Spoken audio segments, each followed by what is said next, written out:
Assalamualaikum warahmatullahi wabarakatuh. Perkenalkan, kami dari kelompok 10 yang beranggotakan saya sendiri, Anggun Deviti Arianto dengan NIM A320210161 dan Selvia Aryasta Nabila dengan NIM A320210162. Kami di sini akan mempresentasikan bab 10 yaitu tentang pendekatan konstruktivis sosial. Namun sebelum itu di sini ada tujuan pembelajaran. Yang pertama, membandingkan pendekatan konstruktivis sosial dengan pendekatan konstruktivis lainnya. Jadi di sini kami nanti akan membandingkan pendekatan konstruktivis sosial yang kita bahas dengan pendekatan konstruktivis sosial lainnya.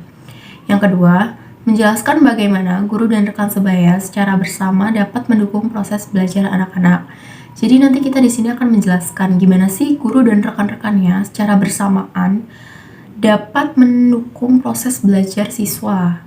Yang ketiga, mendiskusikan keputusan yang efektif dalam penataan kerja kelompok-kelompok kecil.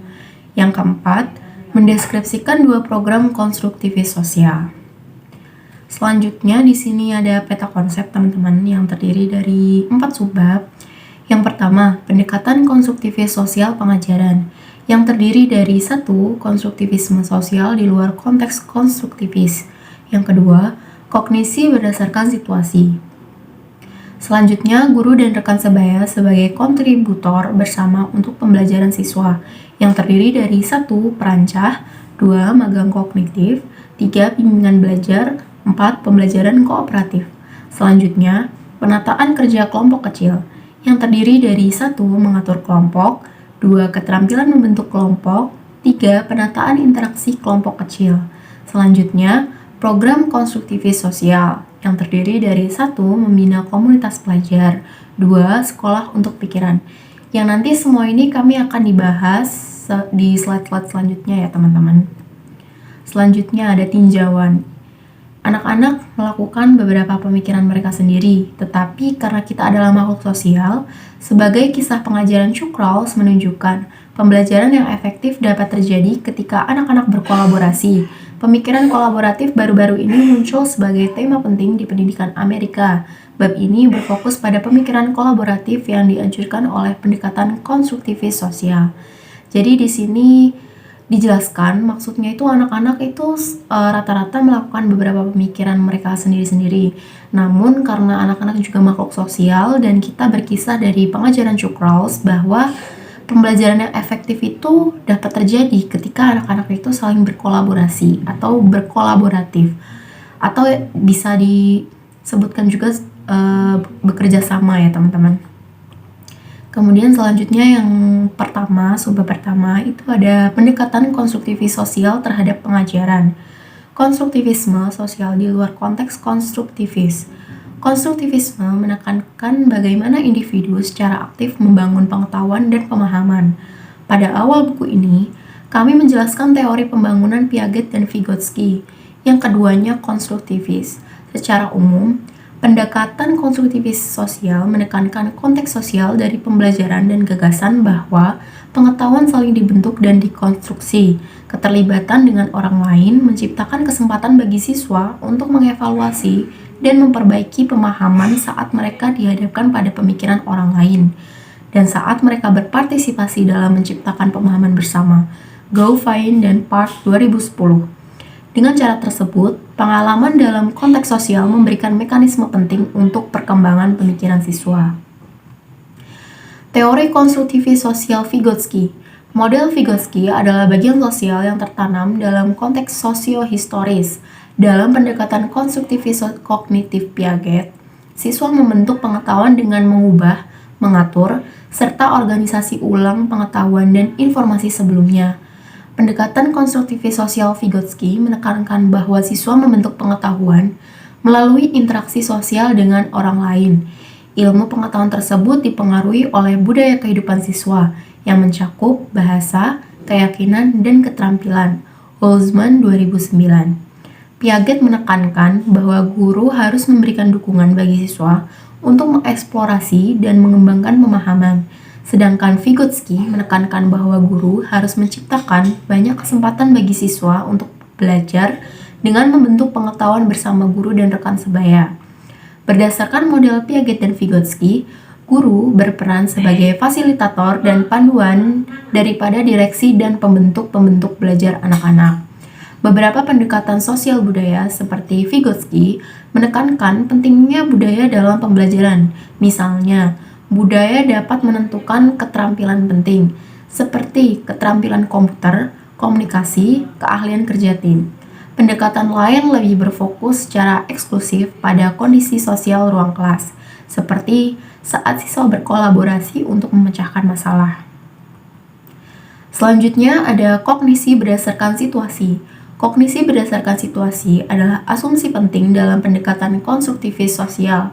Hal tersebut mengacu pada gagasan bahwa terjadinya pemikiran yang terletak dalam konteks sosial dan fisik. Dengan kata lain, pengetahuan tersimpan dalam otak dan terhubung ke konteks saat pengetahuan dikembangkan. Misalnya, untuk memperluas pengetahuan dan pemahaman siswa tentang gunung berapi, beberapa siswa ditempatkan dalam peran ilmuwan mempelajari gunung berapi aktif, sementara siswa lainnya diberi tugas untuk melaporkan apa yang diharapkan kepada tim evakuasi darurat PSU 2006. Menggunakan sumber daya internet para siswa atau yang dibagi jadi ilmuwan dan tim evakuasi. Nah, para siswa yang ilmuwan memeriksa berita tentang gunung berapi aktif, dan siswa yang menjadi tim evakuasi mencari informasi tentang dampak gunung berapi terhadap penduduk dan bagaimana orang dapat dipindahkan dari bahaya. Kemudian yang selanjutnya, guru dan teman sebagai kontributor bersama pada pembelajaran siswa. Yang pertama, perancah. Perancah sebagai teknik untuk mengubah tingkat dukungan selama sesi pengajaran. Orang yang lebih terampil atau guru atau rekan dari anak yang lebih maju menyesuaikan jumlah bimbingan agar sesuai dengan kinerja siswa. Saat siswa belajar sesuatu yang baru, guru mungkin menggunakan instruksi langsung. Seiring dengan peningkatan kompetensi siswa, guru kurang memberikan bimbingan. Pawan 2008. Para peneliti telah menemukan bahwa guru dan rekan sebaya menggunakan perancah dalam pembelajaran kooperatif. Kemudian yang kedua, magang kognitif. Psikolog perkembangan Barbara Rogoff 2003-2015 menekankan bahwa faktor penting pendidikan adalah magang kognitif, teknik di mana seorang ahli membentang dan mendukung pemahaman pemula dan penggunaan keterampilan budaya. Dalam magang kognitif, guru sering menjadi model strategi untuk siswa. Kemudian guru atau teman sebaya yang lebih terampil mendukung upaya siswa melakukan tugas. Akhirnya, mereka mendorong siswa untuk melanjutkan pekerjaan mereka secara mandiri. Kemudian yang selanjutnya, bimbingan belajar. Pada dasarnya, bimbingan adalah magang kognitif antara ahli dan pemula. Bimbingan belajar dapat terjadi antara orang dewasa dan anak atau anak yang lebih terampil dan yang kurang terampil. Bimbingan individual adalah strategi yang efektif dan menguntungkan bagi siswa, terutama yang tidak melakukan pada subjek tertentu secara baik. Yang pertama, pembantu, relawan, dan mentor kelas. Beberapa program bimbingan individu telah dikembangkan. Program pemulihan membaca menawarkan setengah jam per hari. Sesi pendidik satu persatu untuk siswa yang mengalami kesulitan belajar membaca. Program lain yang menggunakan bimbingan belajar adalah Success for All atau SVA. Dikembangkan oleh Robert Slavin dan rekan-rekannya 1996. Slavin dan lainnya 2009. Ini komprehensif program mencakup unsur-unsur berikut. 1. Program membaca sistematis yang menekankan fonik, pengembangan kosakata, dan bercerita dan menceritakan kembali dalam kelompok kecil. Yang kedua, periode membaca 90 menit setiap hari dengan siswa di kelas pertama hingga ketiga dikelompokkan kembali menjadi kelompok kemampuan lintas usia yang homogen. Yang ketiga, bimbingan satu-satu dalam membaca oleh khusus guru bersertifikat terlatih yang bekerja secara individu dengan siswa yang membaca di bawah tingkat kelas. Penilaian setiap 8 minggu untuk menentukan kemajuan membaca siswa, menyesuaikan kelompok membaca penempatan, dan tetapkan les jika diperlukan. Yang kelima, pengembangan profesional untuk guru dan tutor yang mencakup 3 hari pelatihan in-service dan pedoman di awal sekolah tahun, dan pelatihan lanjutan sepanjang tahun. Yang keenam, tim dukungan keluarga yang dirancang untuk memberikan pendidikan pengasuhan anak dan mendukung keterlibatan keluarga di sekolah. Kemudian yang kedua ini ada pendidik sebaya. Sesama siswa juga dapat menjadi pendidik yang efektif. Dalam rekanan bimbing sebaya, satu siswa mengajarkan siswa lain. Dalam bimbingan rekan lintas usia, rekannya adalah yang lebih tua. Dalam bimbingan rekan usia sama, rekan adalah teman sekelas. Rekan yang lebih tua lebih cenderung lebih terampil daripada rekan seusianya, dan diajari oleh teman sekelas seusia lebih mungkin untuk mempermalukan siswa dan menyebabkan perbandingan sosial yang negatif. Pendidik sebaya melibatkan para siswa dalam pembelajaran aktif dan memungkinkan guru kelas untuk membimbing dan memantau siswa belajar saat berada di kelas. Jadi di sini pendidik itu tidak harus guru atau dosen ya teman-teman. Jadi pendidik itu bisa teman kita, teman sekelas, karena bisa bertukar pikiran satu sama yang lainnya. Bisa yang lebih tua dari kita atau sepantaran juga bisa. Kemudian yang ketiga di sini ada strategi pembelajaran bantuan rekan sebaya. Program bimbingan rekan sebaya yang digunakan dalam penelitian disebut strategi pembelajaran bantuan rekan sebaya, Peer Assisted Learning Strategies atau PALS. Program tersebut diciptakan oleh John F. Kennedy. Pada program tersebut, guru mengidentifikasi anak-anak yang memerlukan bantuan dalam keterampilan tertentu dan menentukan anak-anak yang paling tepat untuk membantu anak-anak lain dalam belajar keterampilan.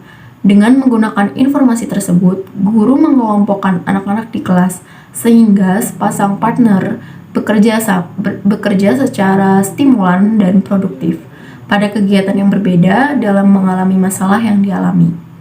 Sehingga siswa dapat bekerja pada berbagai keterampilan dan memiliki kesempatan menjadi pelatih dan pemain. PALS adalah kegiatan selama 25 atau 30 menit yang digunakan 2 hingga 4 kali seminggu, biasanya menciptakan 13-15 partner di ruang kelas. Hal tersebut telah dirancang untuk digunakan dalam bidang baca dan matematika pada tingkatan TK sampai SD kelas 6. Kemudian selanjutnya ada bimbingan belajar rekan sebaya online. Bimbingan online semakin banyak digunakan di sekolah dasar, sekolah menengah, dan perguruan tinggi. Bimbingan online biasanya dimulai dengan guru melibatkan siswa dalam tutor sebaya online. Kemudian, karena siswa yang memperoleh lebih banyak pengalaman dalam bekerja sama secara online, beberapa kegiatan bimbingan online dilakukan oleh siswa yang terlatih dan berpengetahuan. Tentu saja, seperti halnya bimbingan tatap muka, siswa akan membutuhkan pelatihan dan bimbingan untuk menjadi kolaborator dan bimbingan yang sukses. Penekanan penting dalam program Microsoft adalah meminta guru melatih guru lain dalam menggunakan teknologi untuk meningkatkan pembelajaran siswa. Juga setiap program konferensi video online, misalnya Skype atau Google Hangouts, dalam digunakan untuk memfasilitasi bimbingan online. Di sini ada pembelajaran kooperatif. Pembelajaran kooperatif terjadi ketika siswa bekerja dalam kelompok kecil untuk saling membantu belajar satu sama lain. Pembelajaran kooperatif telah digunakan dalam beberapa tahun terakhir untuk meningkatkan pembelajaran dan keterampilan siswa. Kelompok belajar kooperatif bervariasi dalam ukuran. Dalam beberapa kasus, pembelajaran kooperatif dilakukan secara berpasangan. Ketika siswa ditugaskan untuk bekerja dalam kelompok kooperatif, kelompok tersebut biasanya tetap bersama selama berminggu-minggu atau berbulan-bulan. Tetapi kelompok kooperatif biasanya hanya menempati sebagian hari sekolah siswa. Yang pertama, penelitian tentang pembelajaran kooperatif. Penelitian tentang pembelajaran kooperatif, para peneliti telah menemukan bahwa kooperatif pembelajaran dapat menjadi strategi yang efektif untuk meningkatkan prestasi. Han 2015. Yang pertama, menghasilkan penghargaan kelompok. Beberapa jenis pengakuan atau penghargaan yang diberikan kepada kelompok sehingga anggota kelompok dapat merasakan bahwa hal tersebut adalah kepentingan yang terbaik untuk membantu belajar satu sama lain. Yang kedua, individu harus bertanggung jawab. Beberapa metode untuk mengevaluasi kontribusi individu siswa seperti kuis individu atau laporan perlu digunakan tanpa catatan individu tersebut. Siswa tertentu mungkin melakukan beberapa kemalasan sosial yang membiarkan siswa lain melakukan pekerjaan mereka, dan berbagai hal lain yang mungkin akan ditinggalkan karena siswa kelompok percaya bahwa mereka sedikit berkontribusi. Yang kedua, motivasi. Motivasi untuk belajar adalah hal biasa dalam kelompok kooperatif yang mengutamakan kerjasama dalam menyelesaikan masalah untuk menerapkan pengetahuan dan keterampilan dalam mencapai tujuan pembelajaran. Yang ketiga, saling ketergantungan dan mengajar sesama teman. Pembelajaran kooperatif juga mempromosikan peningkatan saling ketergantungan dan hubungan dengan siswa lain. Johnson, 2010. Baik, saya Salvia Aryasta Nabila. Di sini saya akan melanjutkan presentasi dari Anggun Nadia Fitri Arianto. Yang nomor 5, jenis tugas pembelajaran kooperatif pekerja terbaik. Pembelajaran kooperatif dilaksanakan memiliki manfaat pada tugas-tugas sederhana seperti hafalan, menghafal, atau matematika dasar, tetapi dapat menghasilkan hasil yang lebih baik dengan tugas yang lebih kompleks. 5. Pendekatan pembelajaran kooperatif. Sejumlah pendekatan pembelajaran kooperatif telah dikembangkan. Mereka diantaranya termasuk STAD, Student Teams Achievement Division, kelas jigsaw, belajar bersama, investigasi kelompok, dan kerjasama membuat naskah. Dan yang terakhir nomor 6, menciptakan masyarakat kooperatif. Komunitas sekolah terdiri dari fakultas, staf, siswa, orang tua, dan orang-orang di lingkungan sekitar. Lebih luas lagi, sekolah komunitas juga termasuk sekolah administrator pusat, petugas penerimaan perguruan tinggi untuk menciptakan komunitas belajar yang efektif. Contohnya yaitu STAD, Student Teams Achievement Division, 2 kelas jigsaw, 3 belajar bersama, 4 investigasi kelompok, dan yang terakhir skrip kooperatif. Kerjasama yang dilakukan yaitu ada kerjasama kelas, kerjasama antar kelas, kerjasama seluruh sekolah, kerjasama sekolah orang tua, dan kerjasama sekolah lingkungan. Mengevaluasi pembelajaran kooperatif. Di antara aspek-aspek positif kooperatif belajar adalah peningkatan saling ketergantungan dan interaksi dengan siswa lain, meningkatkan motivasi untuk belajar, dan meningkatkan pembelajaran dengan bahan ajar untuk lainnya. Kemungkinan kelemahan dari pembelajaran kooperatif adalah bahwa beberapa siswa lebih suka bekerja sendiri, siswa dengan pencapaian rendah memperlambat kemajuan siswa berprestasi tinggi, beberapa siswa dapat melakukan sebagian besar atau semua pekerjaan kognitif, sementara yang lain melakukan sedikit atau disebut bermalas-malasan. Beberapa siswa mungkin menjadi terganggu dari tugas kelompok karena mereka menikmati bersosialisasi, dan banyak siswa yang tidak memiliki keterampilan yang dibutuhkan untuk berkolaborasi secara efektif dengan orang lain, terlibat dalam diskusi yang produktif, dan menjelaskan ide-ide mereka. Nomor 3, penataan pekerjaan kelompok kecil. Nomor 1, mengatur kelompok. 2 strategi dalam membentuk kelompok kecil adalah dengan menugaskan anak-anak ke dalam kelompok yang heterogeni dan memiliki keanggotaan kelompok yang mencerminkan keragaman dan kemampuan, latar belakang, etnis, status sosial ekonomi, dan jenis kelamin. Alasan pengelompokan heterogeni adalah dapat memaksimalkan kesempatan untuk membimbing dan mendukung rekan sebaya. Nomor 1, kemampuan yang heterogen. Alasan utama menggunakan kemampuan heterogen adalah bermanfaat bagi siswa yang berkemampuan rendah, dapat belajar dari siswa berkemampuan tinggi. Pada kelompok heterogen, siswa dengan berkemampuan tinggi sering dianggap berperan menjadi guru dan menjelaskan konsep kepada siswa lain. Nomor 2, heterogen, etnis, sosial ekonomi, dan gender. Salah satu alasan bahwa kelompok pembelajaran kooperatif dibentuk adalah meningkatkan hubungan interpersonal antara siswa dari latar belakang etnis dan sosial ekonomi yang berbeda.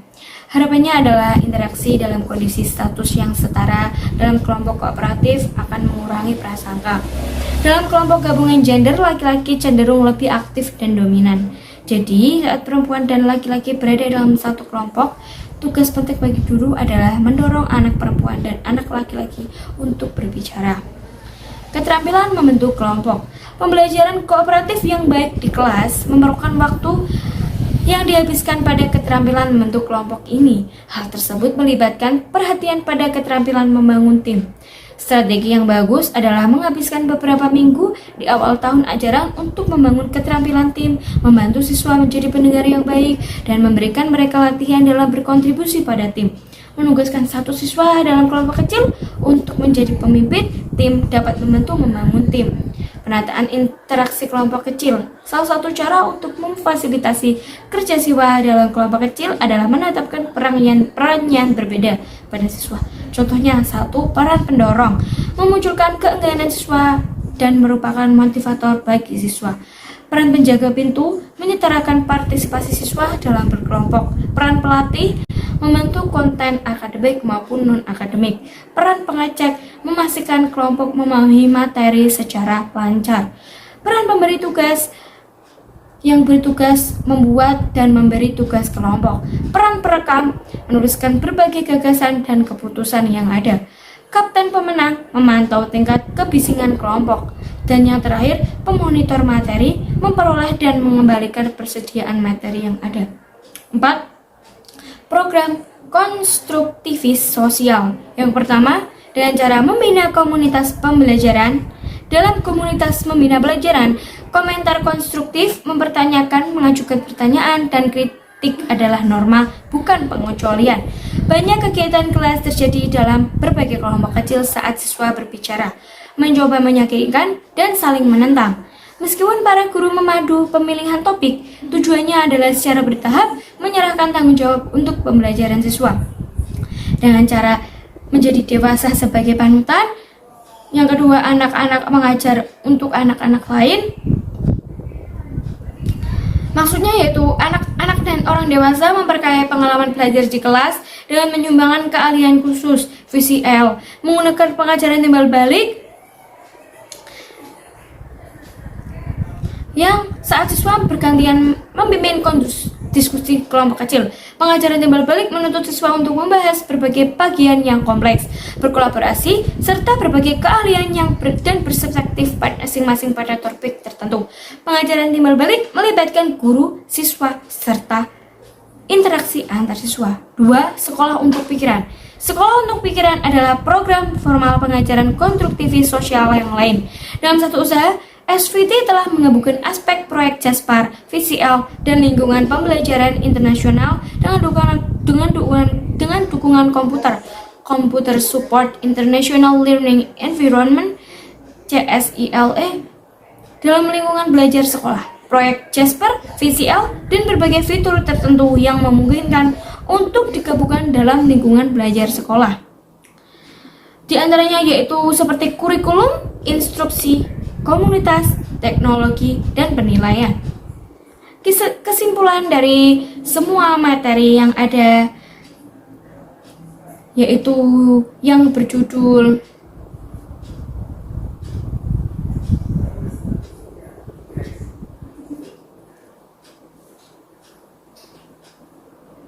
pendekatan konstruktivitas sosial. Kesimpulannya adalah khususnya anak usia dini, yaitu sekolah dasar maupun sekolah menengah pertama, karena pendekatan ini berhubungan erat dengan pembelajaran efektif. Bagaimana cara seorang siswa membangun pengetahuan secara aktif sehingga dapat menciptakan kesempatan bagi siswa untuk bisa mengevaluasi, mengembangkan, dan memperbaiki pemikiran dirinya sendiri maupun orang lain. Pendekatan ini bisa membantu siswa berkolaborasi untuk memecahkan masalah serta bisa menciptakan dan mengkreasikan ide baru ketika mendapat tugas berkelompok. Selain di lingkungan sekolah, pendekatan ini juga sangat bagus untuk diterapkan di lingkungan masyarakat karena pendekatan ini menekankan bahwa siswa dapat membangun pengetahuan melalui interaksi sosial dalam kehidupan sehari-hari. Terima kasih. Cukup sekian presentasi dari kelompok kami. Mohon maaf jika ada kesalahan kata, mohon dimaafkan. Kurang lebihnya mohon maaf. Billahi taufiq wal hidayah. Wassalamualaikum warahmatullahi wabarakatuh.